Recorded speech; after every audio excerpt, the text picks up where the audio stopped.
भोजपुरी में जूत भगवान के कथा सुनावे जातानी आ एक बहू का दुख भरल कहानी। बूढ़ा बूढ़ी रहेला लोग, उनकर 3 गो बेटा आ एगो बेटी रहेली। तब बेटा लोग तीनों बारा रहेला लोग। तीनों बेटा के तो शादी करवा के बहू लियावेली। जब कुछ दिन बीत जाला तो 2 जानी के तो संतान होला, बाकी छोटी जानी के संतान होला ना। ऐसे करते करते तो उनकर 2 साल बीत जाला। एक दिन उनकर सास कहली का कि छोटी बहू, आज तकले तो तू संतान देलू ना, आए ना संतान देबू तो हमार आगे मुके वंश कैसे बढ़ी। अब वो कहेली का कि माँ हम कहाँ कहाँ से दी रौरा के संतान, जब भगवान दिहन तबे तो देहेम। ई तो अपन हाथ में नइखे कि हम अपना घर के हम अपन पेट में डाल लेहेम। अब ननद कहतारी कि माँ ई कहाँ से बच्चा दी, ई तो जरिए के बाजिन बिया, ई बच्चा दिए कहाँ से, ई तो हम लोग के भाई के जीवन नष्ट कर देलक। ई बझिनिया आके हम लोग के भाई के जीवन बर्बादी कर देलक। एकरा तो बच्चा होइबे ना करी आ भाई के तो जीवन बर्बादी कर दी। अभी तो उ बेचारी सब बात सुन सुन के हको बिको रोआ तारी आ कह तारी कि हम कहाँ से भला हम संतान दीही, अगर हमार नइके होकर तो एमे हमार कौन दोष बाटे।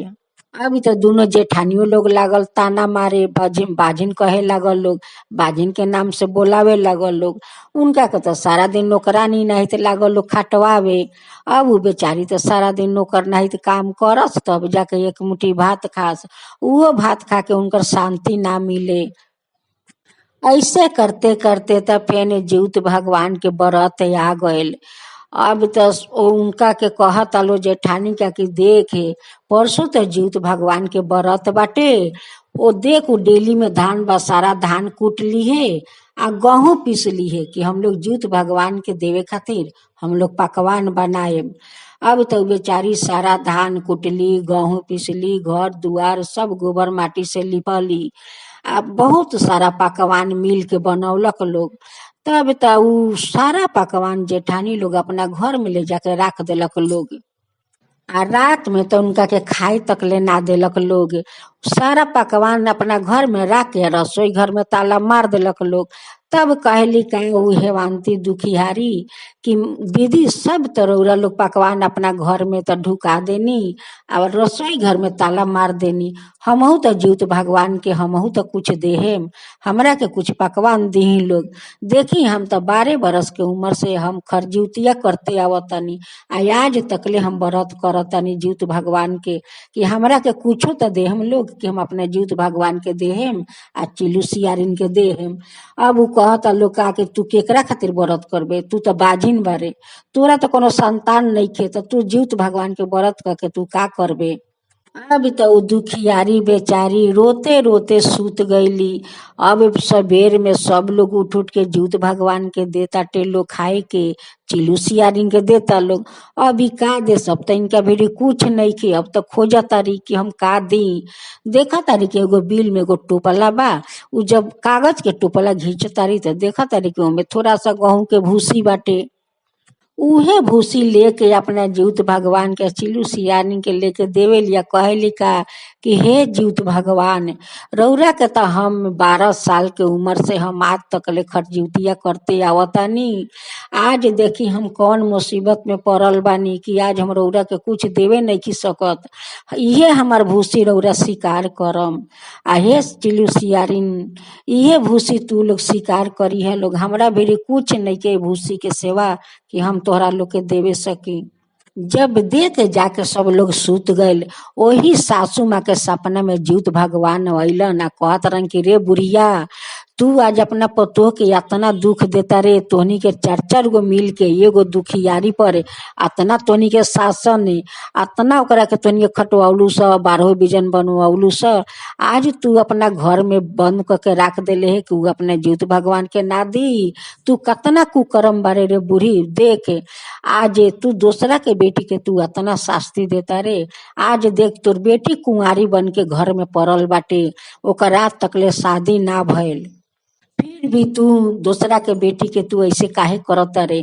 तू बाजिन करके बोलावता रे, तोर पतो सब बाजिन करके बोलावताटे। अतना एगो आदमी पर अत्याचार मत कर, अत्याचार मत कर, ना तो बहुत एकर बुरा फल पैबे तू। अब तो बुढ़िया के अंगी टूटता तो कहती है का कि देखा तो झूठ भगवान हमरा के सपना में इतना कुछ सुना देनी। अभी तो बिहान भैला उपास बारी सब लोग घाट पर गए नहाए, उहो गईली घाट पर नहाए। नहा धुआ के आके रात के तो सुतली। बाकी सारा रात उ चिंता करते रह गईली कि आज हमार जेठानी लोग इतना पकवान बनौलक लोग, हमरा के एगो ना देलक लोग कि हम अपने जूत भगवान के दी। आ सारा पकवान अपना घर में बंद कर देलक लोग। हे जूत माँ भगवान, हमरा के रौरा माफ करम, हम रौरा के कुछ देवे ना सकनी। हे जूत भगवान, जब सवेरा होला पारण करे के तो ऊ हेवांती अपना नैहर चल जाली कि ई लोग तो एगो जूत भगवान के देवे खातिर ना देलक लो, तो हमरा के पारण करे खातिर दी लोग, ई लोग ना दी लो पारण करे के, आ हमरा के लो बसिया खिया दी लोग। ओ के लिए सोच के हेवांती अपना नैहर चल जाली। यहाँ तो सवेरे दोनों दिया दिन बहुत श्रद्धा से गरम गरम खाना बनौलक लोग कि हम लोग पारण करम। अब तो खाना बना के जैसे जाता लोग पारण करे वैसे वो लोग के थाला में तो दुनिया के किलबिल पोछ वाला पोका खाली दुनिया के हो जाता टे। अब कहता लोग कि भाई हम लोग के तो इतना गरम गरम खाना बनौनी आ सारा खाना तो पोका हो गईल बाटे, हम लोग कैसे पारण करी। अब तो जूत भगवान ये लोग के अब शास्ति देता रन, जैसन करनी वैसन भरनी, जे जेकरा के करेला वो से ज्यादा दुख पावेला। उहे जूत भगवान अब दोनों जानी की अब देखावतानी। हेवांती तो जाके नैहर में बहुत अच्छा से पारण उरण तो क लेली। वही दिन एगो मेला रहे, गरदेवी स्थान मेला रहे। अब उनकर भौजाई अड़ोस पड़ोस के बहन लोग कहे लागल लोग का कि हेवांती तू इतना दिन के बाद आयल बारू, चल गरदेवी स्थान मेला हम लोग घूर आई। अब वो कहता रही कि हम का करे जाई मेला, का करे खातिर हम जाए, तू लोग जाके घूराव लोग। अब तो उ लोग जोर करके उनका के ले जाला लोग कि ना तारा तो चल ही के पड़ी, जोर करके तो लेके चल जाला लोग। घूर घाट के जब बोने से लौटे ला लो तो देखे ला लो का कि एगो पान के बरेह बा, वही बरेह के बीरी बहुत सारा लोग के भीड़ बाटे। कोई औरत है एगो बच्चा जन्म दे के वही पान के बरेह के भीड़ी छोड़ के चल जाला कि ओकरा के कम से कम आके जानवर तो खा जाई, पोका माकुर तो काट उट के तो मार दी।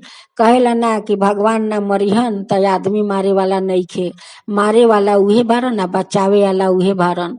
ऊ तो जीवत भगवान जाके उनका के रक्षा करतनी वो बच्चा के। चार कोना पर चार गो सांप फोना मार के वहां बैठल बा, आ बीच में बच्चा खून आ नार पुरन से लदपद वहां पड़ल बाटे। तब हेमांती कहेली का कि भाभी वहां देखा कतना भीड़ बा, चले के तो देखल जब कि काहे भीड़ बा। वहां जाके देखत ताटे लोग तो चार कोना पर चार गो सांप उ बच्चा के वहां बैठ के रक्षा करता। बाकी वहां कोई के आदमी के जाए के साहस नहीं के मिलत कि जास लोग। अब हेवांती जाके देखत तारी वहां कि चार गो सांप बच्चा के रक्षा करताटे। वहां जाली आ वही नाग लोग के प्रणाम करेली आ कहेली का के नाग देवता हम तो बाज बनी, संतान हमरा के रौरा लो दे दीही।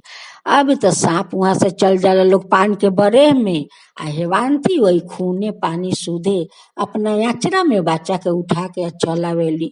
जब घर में आवेली तो उनकर भाई लोग चमैन के बोला के ली आवेला लो, सब नार पुरन कटवावेला लो, नहवा धोवा के उनका के सर सफैया करेला लोग। चमैन कहली का कि देखा हेवांती तू तो काले जूत भगवान के व्रत कैलू, आ आज देखा तारा के जूत भगवान तोहरा के आज प्रसाद के रूप में तारा के संतान एगो दे देनी। हेमांती कहली कि हाँ चाची देखी कि हमरा के तो आज जूत भगवान हमर तो गोद भर देनी। देखी आज बच्चा में, आज ई बच्चा के जूत भगवान कैसे रक्षा कैनी है। उ औरत इनका के जन्म दे के चल गईली, बाकी उनका के तो रक्षा तो भगवाने कैनी है। भगवान ना मारम तो आदमी कभी मारी, कोई जानवर तकले ना छुई चाची। आ देखा आज बच्चा के कोई पोका माकुर ना छुलक, आ उहे पोका माकुर लोग इनका के रक्षा कैलक लोग। अब तो सपना में जूत भगवान और दोनों दुष्ट बहु लोग के सपना में जाके कहतनी कि देख आज तोहनी के नसीब नहीं के तोहनी के पारण करबू सब। आ ऊ दुखियारी औरत तो जाके पारण कैलक, देख आज ओकर हम गोद भर देनी, आज ओकरा के हम प्रसाद के रूप में ओकरा के संतान हम दे देनी। बाकी देख तोहनी के कौन दुर्दशा भइल बा कि या तोहनी के पारण करे नहीं कुछ सकत, आ तू लोग पारण करे सकबू लो ना, तार लोग के खाना में वही पोका होई। अब तो सपना में कहता लोग का कि हे भगवान हमरा के रोरा माफ कर दी। तो कह तारन का कि हम तोरा के कैसे माफ करी, तू जे आज एगो दुखियारी लड़की के तोहनी के अतना शास्ति दिलस, उनका उनका के तोहनी के पर पकवान ना दिलस कि उ बेचारी जीवित भगवान के देवो।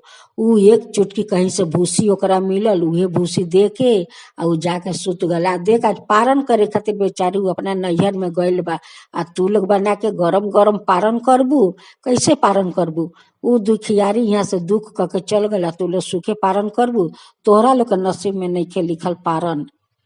अब तो जीत भगवान के सपना में उ लोग मिनती करता, लोग बहुत मिनती करता लोग कि हे जीत भगवान माफ कर दी, हम लोग पापिन बानी, हम लोग अधर्मी बानी, हम लोग बहुत अपना छोटा देवरानी के हम लोग दुख देनी, बहुत कष्टो देनी, हे भगवान हम लोग के माफ कर दी। अब जीत भगवान कहतानी का कि हम माफ करे वाला के बानी, जब माफी मांगे के बाद तो जाके हेवांती से माफी मांगस, जा सो ओकरा वहाँ नैहर में। अभी तो ई दोनों जेठानी लोग अब चल दिलक लोग हेवांती के नैहर में, जाके हेवांती के गोर पकड़ के माफी मांगताटे लोग कि हमरा के तू माफ कर द बहिन, तू हमरा के माफ कर द, हम लोग के दीदी समझ के तू माफ कर द, हम तारा लोग के बहुत दुख देनी, बहुत कष्टो देनी कि या तोहरा पारण करे खातिर नैहर में आवे के पड़ल हटे। हेवांती तो वो लोग के माफ तो कर देली, आ अपना घरे अपन बच्चा लेके अली, आ उहे कई दिन के बाद फिर उनको गर्भ रह जाला। अब तो 9 महीना पूरला तो फिर एगो आरो बेटा होला। अब तो दोनों जेठानी के मुंह में काली लाग गयल कि देखा जीवतो भगवान इनका के प्रसाद दे देलन, आ फिर इनको कोख से अपन संतान हो गयल, जीवित महाराज इनका पर चमत्कार कर देलन। हेवांती उ बच्चा के नाम रखेली नाग प्रसाद, कहली का कि हमरा के जीवित भगवान प्रसाद के रूप में देले बानी संतान, तो इनकर नाम रही नाग प्रसाद, काहे से नाग बन के तो इनका के रक्षा कैले बानी, तो इनकर नागे प्रसाद इनकर नाम रख देली।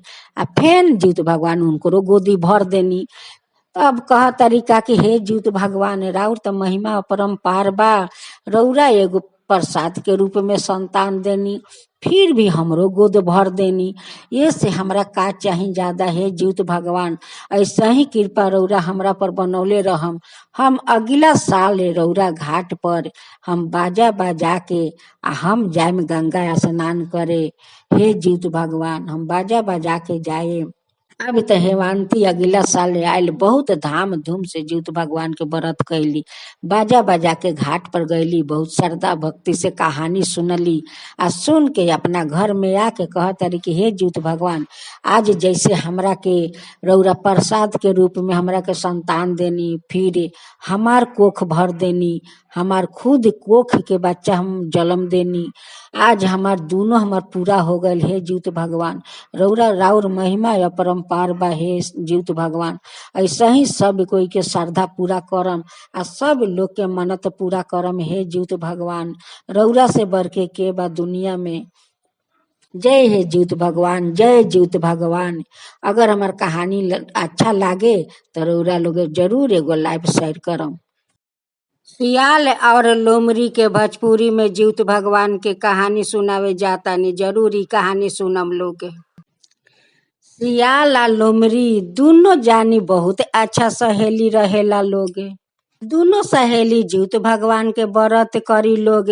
तो लोमड़ी कह तरीका सियाल से कि ये सहेली देखा हम लोग तो काल उपास रहे के बा, आज चले के नदी के ओह पार में देखा बहुत सारा आलूआ के खेत बा, आ लालमी या तरबूजा बाटे, उहे लियावल जाई या खा के या काल हम लोग सारा दिन उपास रहल जाई। अब तो सियाल कहता रही कि ठीक बा सहेली हम लोग काल चलल जाओ दोनों आदमी। लोमड़ी कहता रही सियाल से का कि ये सियाल देखा काल काहे जेबू, काल तो उपास रही हम लोग, आज चलल जाओ लियावल जाओ। तब कहता रही कि ठीक बा चले के हम लोग। तो दोनों सहेली जाता टे लोग लालमी के खेत में। जैसे नदी के किनारे चौंपेला लोग, वैसे सियाल देखा तारी का कि जंगल में दूगो चार गो कौआ बैठल बा। अब तो उ समझ जाली कि वहाँ जरूर कोनो मांस बाटे, तबे तो वहाँ कौआ लोग बैठल बा। अब अपना सहेली से कह तारी का कि ये सहेली, तू आगे चल, देखा हमरा बहुत जोर से पैखाना लागल बा, हम पैखाना क लेतानी तो हम आवतानी, तलक तू ओह पार तरबूजा के खेत में चल। अब त लोमड़ी बेचारी जाके या ओह पार में बैठल बारी या रास्ता देख तारी कि अब हमर सियालिन आवेली, अब सियालिन आवेली। कह तारी का कि कौन ऐसन पैखाना कर तारी या का खैले बारी कि उनकर पैखाना नहीं के होखत, कि इतना देरी भइल बा उनकर पैखाना करे में। एने त सियालिन बहुत सारा मांस घरे नोच के राखावेली आ वहाँ बैठ के इतना मांस खाली के दोनों बगल उनकर पेटी क ले जाला। लोमड़ी कहतारी सियाल से कि सहेली, अइलू ह त तोहर त पेट पचकर रहलक हटे, आ अबिन कहीं त देखतानी कि तोहर पेट दोनों बगल निकल गइल बा। अब सियालिन कहतारी लोमड़ी से कि ना सहेली, हमार त पेट में गैस हो गइल बा, आ गैस के कारण से देखा आज हमर दोनों बगल पेट निकल गइल बा, आ हमारे यही खातिर पैखाना नइखे होखत। मरी कहा तारी का कि सहेली, सवेरे का खा लेलू ह कि तोहर गैस हो गइल ह। अब उ कहा तारी का कि मत पूछा, सवेरे हम रोटी खा लेनी ह, वही रोटी खा के आज देखा हमार गैस हो गइल बा पेट में। लोमड़ी त समझ जाली कि ई त बहुत ही झूठ बोला तारी, ई जरूरे मांस खैले बारी, इतना इनकर पेट निकलल बा दोनों बगल, आ ई कतना सफैया से हमरा से झूठ बोला तारी। ना सियाले के संतान रहेला ना लोमड़ी के संतान रहेला, दोनों सहेली लोग के कोई संतान ना रहेला, आ संताने खातिर उ लोग जीउत भगवान के व्रत करेला लोग। अभी तो सबेर के पहर दोनों जने जीउत भगवान के देवेला लोग, आ दे के सवेरे उपास रहेला लोग। सारा दिन उपास रहे लोग, नदी स्नान कैलक लोग, जीउत भगवान के कहानी सुनलक लोग, सुन के अपना अपना घरे आ गए लोग। सवेरे भइल त उ लोग गरम गरम पारण कैलक लोग। पारण कैला के बाद में अब त जीउत भगवान के व्रत समाप्त हो गइल। अब त लोमड़ी त प्रेग्नेंट हो गईली। जब कुछ महीना के बाद लोमड़ी बहुत सुंदर एगो अपन बच्चा के जन्म देवेली। लोमड़ी त बहुत खुश हो जाली कि जाके आज जीउत भगवान हमरा के माँ त बना देलन, आज माँ के त हम सौभाग्य पा गईनी। यालिन कहतारी का कि सहेली, तोहार त संतान हो गइलन, बाकी हमार त कोई संतान ना भइलन। त कहतारी का कि मांस खा के व्रत कैलू त कहाँ से जीउत भगवान तोहरा के संतान दिहन। मांस त ठेल ठेल के खा लेलू ह कि पेट निकाल के गइलू ह, आ हमरा से कतना सफैया से झूठ बोललू ह कि हमार पेट में गैस हो गइल बा, गैस के कारण से हमार पेट फूल गइल बा, आ तू त पूरा मांस ठेल ठेल के खा लेले रहू। एही खातिर त जीउत भगवान तोहरा के संतान ना देलन ह। अब त सियालिन कहतारी का कि ठीक कहतारू सहेली, हम तोहरा से बहुत झूठ बोलले बानी, हम मांस खैले रही। सियालिन कहतारी का कि हे सहेली, हम आगे साल से तोहरे नाहित फल खाके आ हम व्रत करम, बहुत श्रद्धा भक्ति से व्रत करम, मांस हम ना खाएम, आगे बछर से हम बहुत सुंदर से व्रत करम, श्रद्धा भक्ति से हम व्रत करम। फिर अगला साल जीउत भगवान के व्रत आ जाला। अब त सियारिन बहुत श्रद्धा भक्ति से जीउत भगवान के व्रत कैली। कैला के बाद में बहुत दिन के बाद उनको एगो संतान भइल। लोमड़ी कहतारी का कि देखा सहेली, आज तू श्रद्धा भक्ति से कैलू ह, मांस ना खैलू ह, त देखा जीउत भगवान तोहरो के गोदी भर देलन। लोमड़ी कहतारी का कि हे जीउत भगवान, जैसे हम दोनों सहेली के रौरा माँ बने के सौभाग्य देनी, वैसे सब कोई के रौरो माँ बने के सौभाग्य देहे में। जय जीउत भगवान, जय जीउत भगवान। जीउत भगवान और ब्राह्मण का दो बेटी उर्मी गुर्मी का कहानी सुनावे जातानी। ई कहानी रौरा लोग जरूर सुनम। एक जमाना के बात बा, एगो दैत ब्राह्मण रहस, उनकर 4 गो बेटी रहे लोग। बेटी लोग के नाम रहे उर्मी गुर्मी आ रोमी आ सोमी। दैत ब्राह्मण रोज क्रिया बारी में जास, कहियो दही चूड़ा लियावस त कहियो पूरी मिठाई लियावस, आ 2 जानी चोरा चोरा के रात के खा जाए लोग, आ 2 जानी उपासे रोज सुत जाए लोग। तो दैत बढ़ावन कहस कि भाई रोज हम झोला लिया तनी खाना के, आ रोज झोला में से कौन ऐसन जानवर निकाल के खा जाता टे, आ हमरा तो लौकत नहीं खे, आ हमार चारों बेटी लोग रोज उपास से सुत जाता टे लोग। आखिर ब्राह्मण देव के तो लौके ना के उनकर दोनों बेटी चोरा के आ खा जाता टे लोगे। जे रोज रोज चोरा के खाए लोग, ब्राह्मण देव के तो पता चले ना कि हमरे दोनों बेटी खाता लो चोरा के। एक दिन क्रिया बारी से ब्राह्मण देव ले आवेलन बहुत सारा पूरी आ दही मिठाई ले आवेलन, आ कहलन का कि आज हम अपना चारों बेटी के पेट भर के खियाए में। अब त देखतारन कि ना भाई तो रोज राखतन तो रोज कोना के जानवर खा जाता, आज हमरा ध्यान रखे के पड़ी कि कौन ऐसन जानवर बा कि आके आ रोज हमरा झोला से निकाल के खा जाता टे। तो ब्राह्मण देव झोला के राख देवेलन, आ राख के पीछे ध्यान राखेलन कि देखतन कि आज कौन जानवर आवताटे खाए खातिर। अब जाके अपना दोनों बेटी के माथा भिरी खड़ा होके आ एने नजर रखले बारन, आ देखतारन का कि रोमी सोमी आके आ झोला में से खाना निकाल के आ सब लेके चल जाता टे लोगे। के पीछे पीछे जालन त देखेलन कि तो दोनों हाथे हाउ हाउ खाता टेलो दोनों जानी, आ हमार दूगो बेटी ना खा के रोज सुत जाता, आ रोज लो चोरा के खा जाता टे लोग। अब तो ब्राह्मण देव के तो गुस्सा आ जाला कि लोग कतना स्वार्थी बा लोग, अपने पेट भर लेता लोग आ दूगो के उपास से सुता देता टे लोग। तो ब्राह्मण देव अपन चारों बेटी के अभिशाप देवेलन, कहेलन का कि देखा जैसे तू लोग दोनों हाथे हाउ हाउ खाता रू, तू लोग एक दिन मर के आ चिलू सियारिन के पेट में जाके जन्म लेबू, बाकी तोहरा लोग के कोनो बर्तन नसीब ना होई।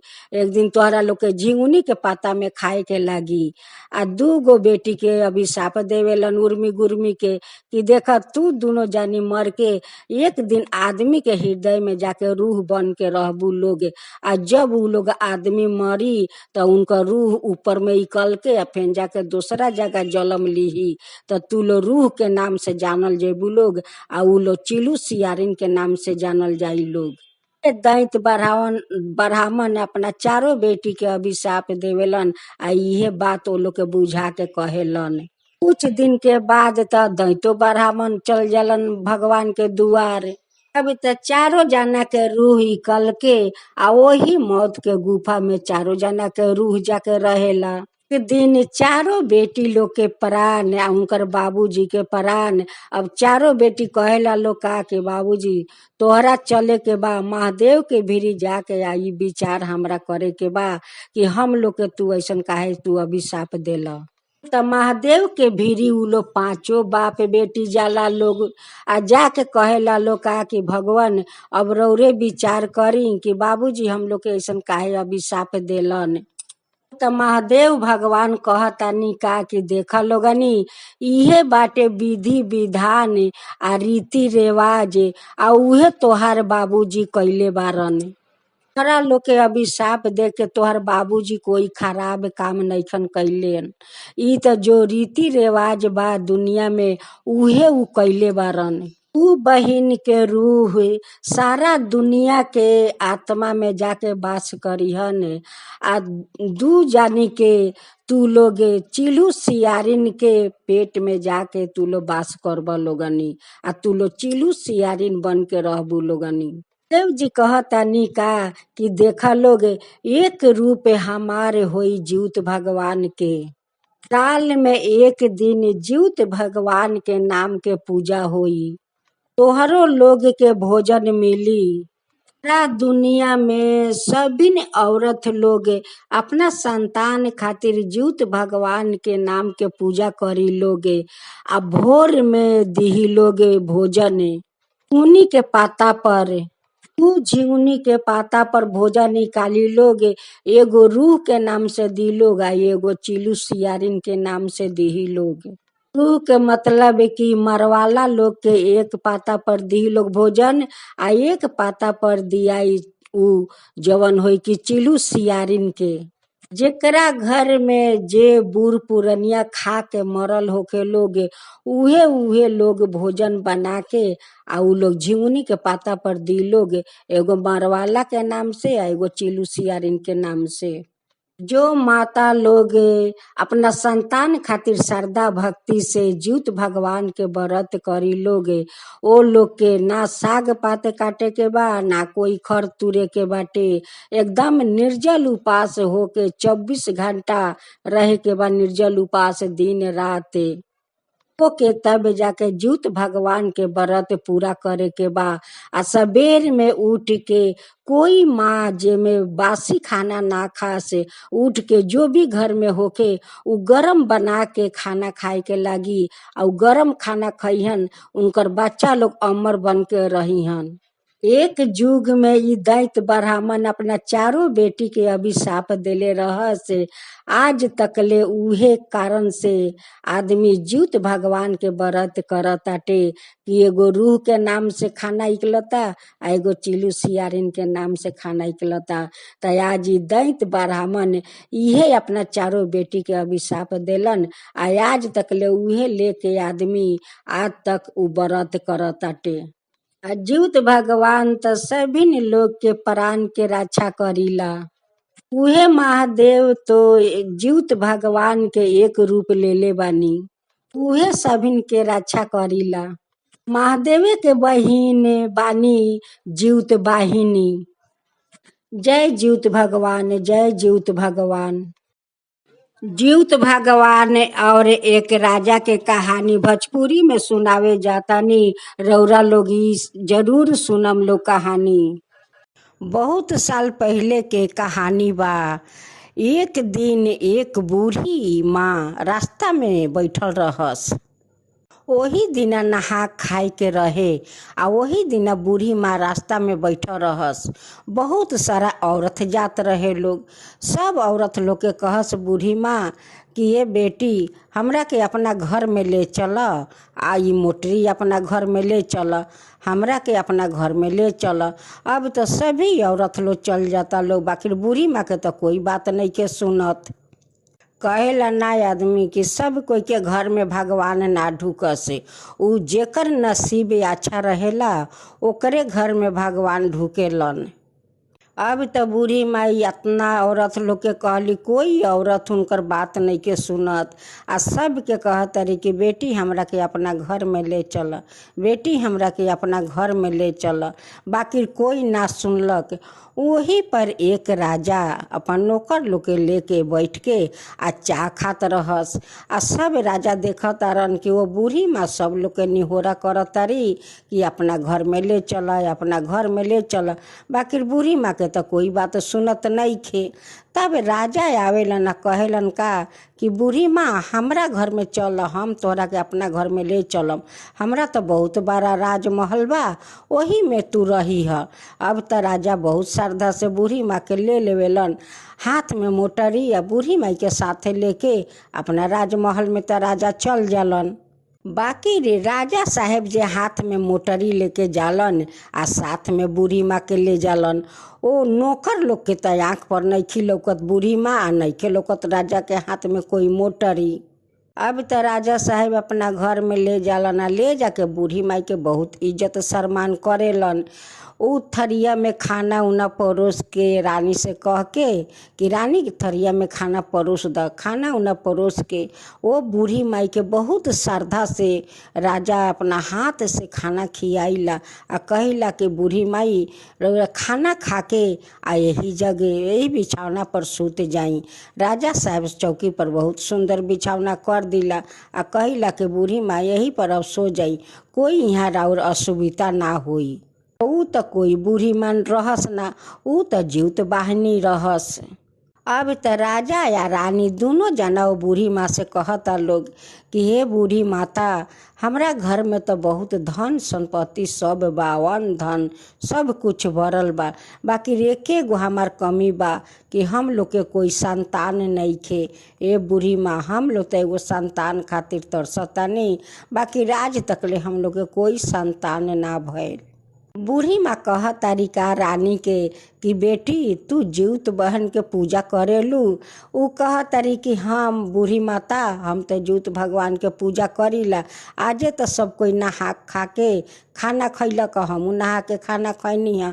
आ काल तो जीवत भगवान के पूजा बाटे, हम तो बहुत दिन से जीवत भगवान के पूजा करतानी। अब तो बूढ़ी माई उनका के बहुत आशीर्वाद देवेली, राजो के आशीर्वाद देवेली आ रानियों के आशीर्वाद देवेली। कहेली का कि हे राजा बेटा तोहर जरूर जीवत भगवान तोहर मन के आशा पूरा करीहन। आ बहुत जा तोहरा आशा हुई उ सब आशा तोहरा के जीवत बाहिनी जरूर तोहरा अच्छा आशा पूरा करीहन। आ राजा तो बहुत अच्छा रहेलन, दिल के बहुत सफैया रहेलन, केकरो से उनकर नीचा ऊंचा जात पात ना देखस आ ना केकरो से राजा साहेब घृणा करस, सबके सामान देखस। उनका घर में बहुत सारा काम करे वाला लोग रहे, सभिन के उ राजा साहेब बहुत कुछ अन्न देश धन देश पैसा कौड़ी सबे कुछ देश। आ बाकी केकरो से उनकर मन में घृणा ना रहे आ ना कोनो हिंसा रहे। अब तो राजा साहब कहतानी कि ठीक बा बूढ़ी माता, अब यही चौकी पर रौरा सूत रही, हम अभी आवतानी घर से। जैसे राजा आ रानी दोनों घर में जाला लोग, वैसे तो उ बूढ़ी माँ वहाँ से अदृश्य हो जाली आ उनकर मोटरी वही चौकी पर रह जाला। अब राजा साहब कहलन का कि रानी हम जाए तनी देखाई बूढ़ी माता के सुतली की बैठल बारी। आके देखा तारन राजा साहब तो वहाँ तो बूढ़ी माँ नइखी, उनकर खाली मोटरी बाटे। अब तो राजा साहेब अपना सब नौकर लोग से पूछा तारन कि यहाँ बूढ़ी माई के देखल ह लोग, हमरा संगे जो बूढ़ी माई अली है आ हमरा हाथ में एगो मोटरी रलक है, हमरे साथे बूढ़ी माई अली है, वो बूढ़ी माई के तू लोग देखल ह कहाँ गईली है।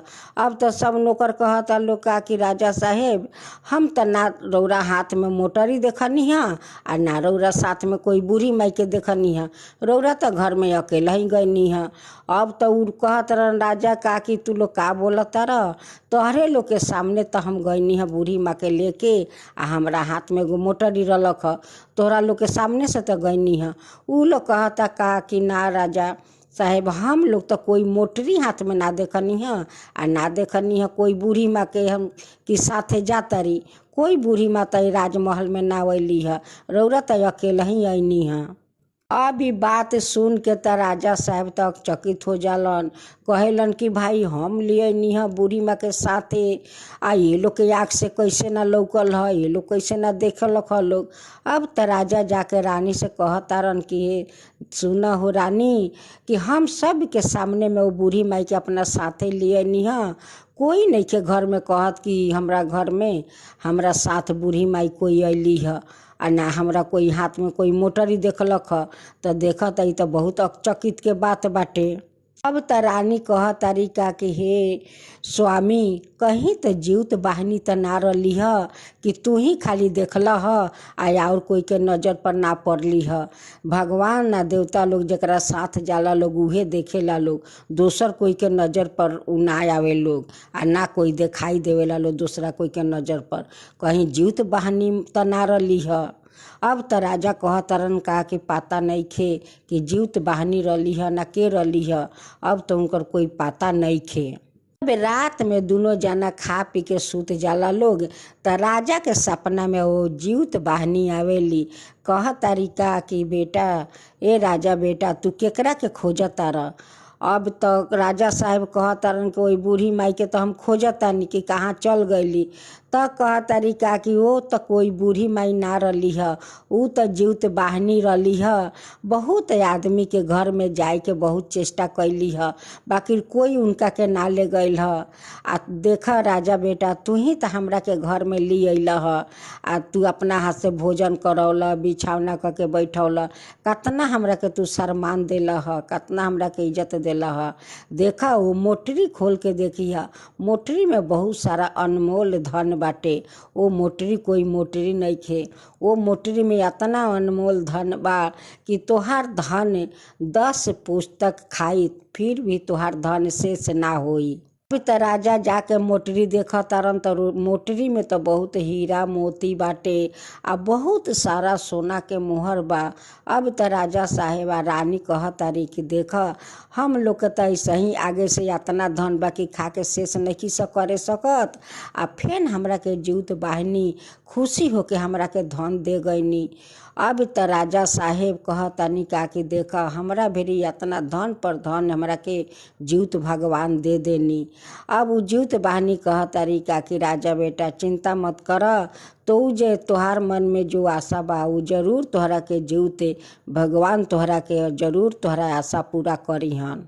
अब त रानी बहुत श्रद्धा से बहुत शौक से आ बहुत श्रद्धा भक्ति से जीवित भगवान के व्रत करेली, घाट पर जाली, नहाली, जीवित भगवान के कथा सुनेली, आवेली। जब 2-4 दिन हो जाला तो उ गर्भवती बन जाली। अब तक गर्भवती बन जाली, वो लोग के तो खुशी हो जाला कि देख जीवित बहन तो अली हमरा घर में इतना धन लेके कि धन हमरा घर में कोई खाए वाला नहीं खे, आ हमार पत्नी तो गर्भवती हो गईली।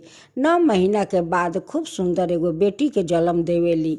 अब त राजा के खुशी के ठिकाना नहीं खे, अब त रानियों के खुशी के ठिकाना नहीं खे। अब वही मोहर आ हीरा में से जितना घर में नौकर रहेला लोग सब के राजा साहेब 2-2 गो सोना के मोहर आ हीरा या मोती देवेलन, कहलन कि ले जा लोग, तू लोग खुशी से खा लोग आ खुशी मनावा लोग। तो सभी नौकर लोग बहुत खुश होला लोग कि राजा देखा हम लोग के हीरा मोती या सोना के 2-2 गो मोहर देनी। बहुत नौकर लोग खुश रहे, बहुत नौकर लोग खुश रहे। अब त राजा साहेब सब नौकर लोग के बोरे बोरे अन्न देवे लगलन कि ले जा लोग अपना घर में, जा लोग खुशी मनावा लोग आ खुशी से खा लोग। ऐसे करते करते तब बेटी त 1 साल के हो जाली। फिर दूसरा साल जीवित भगवान के व्रत आवेला। रानी बहुत धाम धूम से करेली आ सब नौकर लोग के घर में बोरे बोरे अन्न देवेली, कहेली का ले जा लोग आ जीवित भगवान के खुशी से पेट भर के उनका के भोजन द लोग। चिल्लू सियारिन के खुशी से पेट भर के वो लोग के भोजन द लोग, आ तू लोग पेट भर के भोजन कर लोग, जेमे तोहरा लोग के कोई तकलीफ ना होके। के लागल लोग अन्न पानी दान करे। आ रानी तो बहुत श्रद्धा से जीवित भगवान के पूजा कैली, बहुत धाम धूम से। फिर दूसरा साल में फिर रानी के गर्भ रह जाला। फिर 9 महीना के बाद एगो सुंदर फिर बेटा होला। अब त राजा कहतानी का कि देखा जीवित भगवान तो हम लोग के तकदीर बदल देनी, संतान दे के लड़कियों देनी, लड़का देनी। अब त राजा साहेब आ रानी दोनों जना कहता लोग का कि हे जीवित भगवान हमरा घर में तो धन पर धन रौरा देतानी, देखी बहुत सारा दुनिया में गरीब बा लोग, हमरा के धन ना देके ओ गरीब लोग के धन दीही। आ जैसे हम लोग के रौरा संतान देके आज घर में खुशी के महल बना देले बानी, वैसे सब गरीब लोग के घर में रौरा खुशी के महल बना दी आ वो लोग के घर में धन दी। हे जीवित भगवान राउर त महिमा बाया पार, वो लोग के घर में जाई कि जेकरा घर में संतान नहीं खे ओकरा के रौरा संतान दी, जेकरा घर में खाए पिए के नहीं खे ओकरा घर में धन दी। हे जीवित भगवान अब त रानी आ राजा अब त जीवित भगवान के गुहार करताटे लोग, कहता लोग कि रौरा जाई त गरीब के घर में जाई आ गरीब के घर में धन से भर दी, हमरा अब कुछ ना चाही। हे जीवित भगवान कुछ ना चाही। जय हे जीवित वाहन, जय हे जीवित वाहन।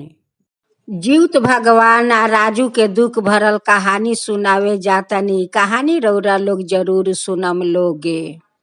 बहुत पहले के बात बाटे, एगो घर में जेठानी आ देवरानी रहे लोगे।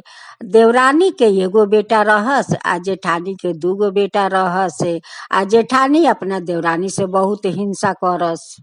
देवरानी के पति एगो किसान रहस, उनकर नाम झगरू रहे आ झगरू बहुत गरीब रहस। झगरू जो पैसा कमा के लिया के अपना पत्नी के हाथ में दे दे से। झगरू के पत्नी बहुत हिसाब से खर्चा करत रहस। देवरानी अपना बेटा के कभी नीमक रोटी खियावस तो कभी दाल रोटी खियावस से, जैसे तैसे अपन गुजारा करत रहे लोग। जेठानी अपना दोनों बेटा के बहुते अच्छा अच्छा खाना खियावस से आ रोज दूध मलाई खियावस। कहस का कि हमार बेटा लोग तो शक्तिमान होई लोग, बहुत बड़ा पहलवान होई लोग। जेठानी के जब अपना देवरानी पर नजर पड़े तब इहे बात सुनावस कि बेटा लोग तू लोग घी मलाई खा लोग, तू बहुत बड़ा तू लोग पहलवान होइब। एक दिन रज्जू अपना बाबूजी से कहतारन कि बाबूजी सब बच्चा लोग स्कूल पढ़े जाता लोग, हमहू पढ़े जाए। बाबूजी हमहू पढ़े चाहतानी स्कूल में। राजू के बाबूजी कहतारन का कि बेटा ठीक बा, चल हम आजे तोहरा के स्कूल में भर्ती कर देतानी। राजू पहला दिन स्कूल जालन त उनकर बड़ी माँ के बेटा लोग लालो का कि देखा देखा नीमक रोटी खाए वाला स्कूल पढ़े आवताटे। उनकर दोनों भाई लोग रोज ऐसा ही चिरावे लोग। एक दिन राजू अपना माँ से आके बोलेलन कि माँ देखा भैया लोग रोज रोज हमरा के चिरावेला लोग कि देखा देखा नीमक रोटी खाए वाला राजू स्कूल पढ़े आवतारन। राजू के माँ कहली का कि बेटा बोला ताटे लोग तो लोग के बोले द, तू चुपचाप अपन स्कूल जइहा पढ़ के चल अइहा। एक दिन स्कूल में हाथी के रेस खेला रहे। वही स्कूल के माठ में बहुत भीड़ लागल रहे। अब तो कहतारन का कि बहुते माठ में भीड़ लागल बा, जाके देखा तारन राजू की सब लोग ओ खेला खातिर सब लोग अपन नाम लिखावताटे। जो बच्चा लोग हाथी के पोछ पकड़ के या खड़ा कर दी लोग उनकर पुरस्कार मिली।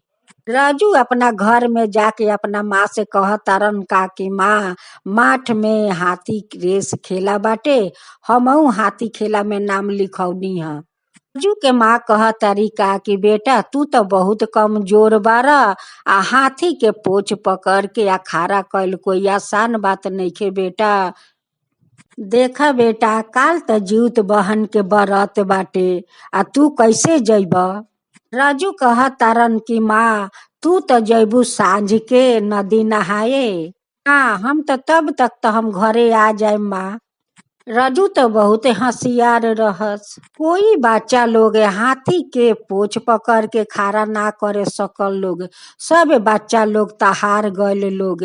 लास्ट में राजू जब जालन, राजू हाथी के दोनों गोर पकड़ के प्रणाम करेलन, आ प्रणाम करके और जीउत भगवान के नाम लेके आ हाथी के पोछ धके खड़ा हो जालन। हाथी जहे के तहे खड़े के खड़े रह जालन। राजू के स्कूल में बहुत सारे ताली बाजे लागल। लोग कहे लागल लोग का कि राजू जीत गइलन, राजू जीत गइलन। राजू पुरस्कार लेके बहुत खुश रहस, बहुत खुशी रहस। राजू पुरस्कार लिया के अपना माँ के घर में देखावतारन कि माँ देखा देखा हम पुरस्कार लियनी माँ। हाँ कहा तारिका कि राजू बेटा ई त जीउत भगवान के तोहरा पर कृपा बाटे। फिर से दूसरा दिन वही स्कूल के माठ में साइकिल रेस खेला रहे। फिर से राजू साइकिल खेला में अपना नाम लिखवैलन। ओहू साइकिल रेस खेला में राजू जीत गइलन।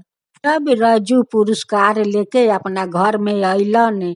अब त जेठानी देख के लगली अपना बेटा लोग के, तू लोग कतना कमजोर निकल गइला लोग, थोड़ा लोग के दूध मलाई खिया के का मिलल। देखा राजू नीमक रोटी खा के आ कतना सारा पुरस्कार लेके आयल। राजू अपना माँ से कहतारन कि माँ तू त जीउत भगवान के व्रत करतारू तो तोहार बेटा कैसे कमजोर निकली हन। जीउत भगवान के त हमरा पर हाथ बा तो हम कैसे कमजोर होखम माँ। जेठानी अपना दोनों बेटा के लगली डांटे, तोहरा लोग के इतना अच्छा अच्छा हम खाना खियौनी, दूध मलाई खियौनी कि जहाँ जइबा लो त जीत के अइबा लोग, बाकी तू त जहाँ जाता रह लोग दोनों भाई वहां से त हार के आवता रह लोग। एक दिन राजू कहीं गाड़ी में बैठ के जात रहस। गाड़ी चलते चलते के ब्रेक फेल हो गयल, गाढ़ा में गाड़ी ढूले लागल। वैसे गणेश भगवान आके अपना सुर से गाड़ी अटका के राखेलन। काहे कि वो गाड़ी में राजू रहस। राजू के चलते सब गाड़ी में के लोग के प्राण बाच गयल। राजू गाड़ी से उतर के कहतारन, हमर माँ आज जीवित भगवान के व्रत करतारी। हम जहाँ जाइला उहाँ अपना पास में गणेश भगवान के मूर्ति हम लेके जाइला। गाड़ी से ड्राइवर उतर के कहतारन कि आज रज्जू के माँ जीवतिया व्रत करतारी कि उनके खातिर आज हम लोग के प्राण बाच गयल हटे। काहे कि आज रज्जू के माँ जीवित व्रत कैले बारी, वही खातिर आज हम लोग के सभी लोग के प्राण बाच गयल बा। लोग कहेला ना कि जा आज तोहर माँ खरजीवतिया कैले रहली ह कि तू आज बाच के आ गईल ह। ई कहावत झूठ नइखे, ई बहुत सच्चा कहावत बा। गाड़ी से सभी लोग उतर गए, लोग ड्राइवर उतर गइलन आ कहता लोग का कि भाई सब लोग एक साथ बोला लोग कि जीवित भगवान की जय, गणेश भगवान की जय।